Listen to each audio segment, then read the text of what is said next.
Shalom, shalom, shalom. Selamat pagi masyarakat yang dikasihi Tuhan. Bapak Ibu ingat nggak ya kalau di raport anak SD, SMP, SMA, baik itu punya anak kita ataupun punya kita dulu, ada tulisannya Tuturi Handayani gitu ya. Itu bukan slogan sembarang slogan, dan slogan itu sebenarnya lebih panjang dari Ki Hajar Dewantara. Ing ngarso sung tulodo, ing madio mangun karso, tuturi handayani. Di depan kasih contoh, di tengah mengiringi, di belakang mendukung. Saya tertarik dengan yang tengah. Sering kita di depan, orang selalu pengen di depan ngasih teladan, ngasih contoh, jadi yang dilihat dan dikenal. Ada yang di belakang karena takut, karena ingin bersembunyi juga. Tapi menurut saya yang di samping adalah bagian yang penting sekali. Ing madio mangun karso, memberikan semangat, memberikan kekuatan dan mengiringi. Sama seperti Tuhan, Dia mengiringi hari kita hari ini. Mari sama-sama kita awali dengan pujian kasih Tuhan mengiringimu. PKJ 180, kasih Tuhan mengiringimu. PKJ 180. Kasih Tuhan mengiringimu dan sayapnya melindungimu. Tangan Tuhan pegang di dalam hidupmu. Majulah dalam terang kasih-Nya.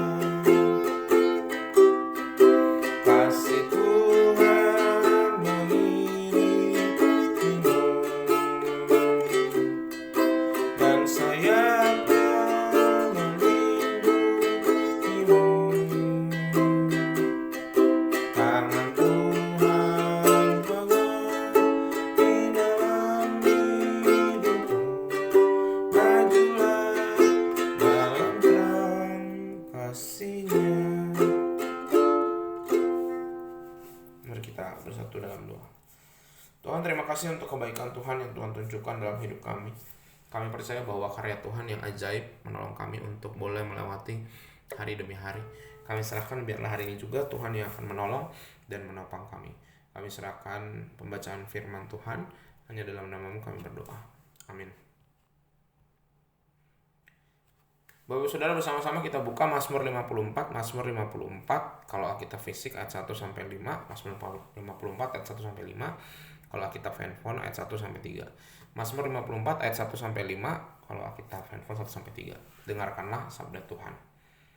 Untuk pemimpin biduan dengan permainan kecapi, nyanyian pengajaran Daud. Ketika orang Zifi datang mengatakan kepada Saul, Daud bersembunyi kepada kami. Ya Allah, selamatkanlah aku karena nama-Mu, berilah keadilan kepadaku karena keperkasaanmu. Ya Allah, dengarkanlah doaku, berilah telinga kepada ucapan mulutku. Sebab orang-orang yang angkuh bangkit menyerang aku, orang-orang yang sombong ingin mencabut nyawaku. Mereka tidak mempedulikan Allah. Bapak Saudara, Bapak Ibu pernah dikhianati nggak ya? Pengkhianatan itu tidak pernah datang dari musuh. Ada satu istilah yang sangat menggelitik ya, pengkhianatan tidak pernah datang dari musuh, selalu dari teman ataupun orang terdekat. Nah, bicara soal pengkhianatan, ini juga dialami sama Daud. Kali ini pengkhianatannya datang dari orang Zifi yang justru dipercaya dan diharapkan mampu memberikan perlindungan kepada Daud, salah satu wilayah di mana yang harusnya netral ketika Daud sedang dikejar-kejar Abimelek. Tetapi bagaimana perasaan dan reaksi bila Bapak Ibu ada di posisi Raja Daud? Wajar bila timbul perasaan sakit hati, marah pasti. Tapi hal itu tidak terjadi pada Daud. Dia tidak mempersilahkan perasaan dan reaksi yang timbul itu menguasai dirinya. Daud berhasil menguasai keadaan emosinya karena dia tahu bahwa hanya pada Allah kita mampu memusatkan perhatian dan melihat bagaimana campur tangan Allah dalam perjalanan dan pengalaman hidupnya. Bapak Saudara, iman yang berserah dan berharap inilah kunci kesuksesan Daud. Dia menguasai keadaan dirinya. Jelas sekali bahwa Daud ini beriman kepada Allah yang adil, berkuasa, dan dia tahu bahwa Allahnya akan membelanya. Hal ini juga yang membuat Raja Daud tidak terjebak dan terbenam dalam kemalangannya. Iman yang membuatnya mengenal Allah dengan jelas dan membuatnya mampu berserah, berharap penuh, dan memperoleh hikmat dengan bijak.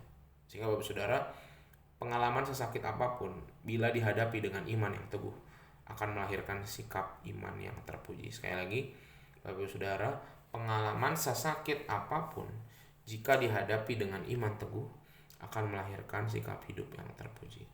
Kenapa bisa begitu? Karena Bapak Ibu Saudara, seringkali banyak orang yang dibilang bisa menghadapi cobaan. Semua manusia bisa menghadapi cobaan, cuman tidak semua menggunakan iman itu. Apa yang terjadi? Membalas, sikapnya buruk, hancur berantakan dan jadi pribadi yang buruk.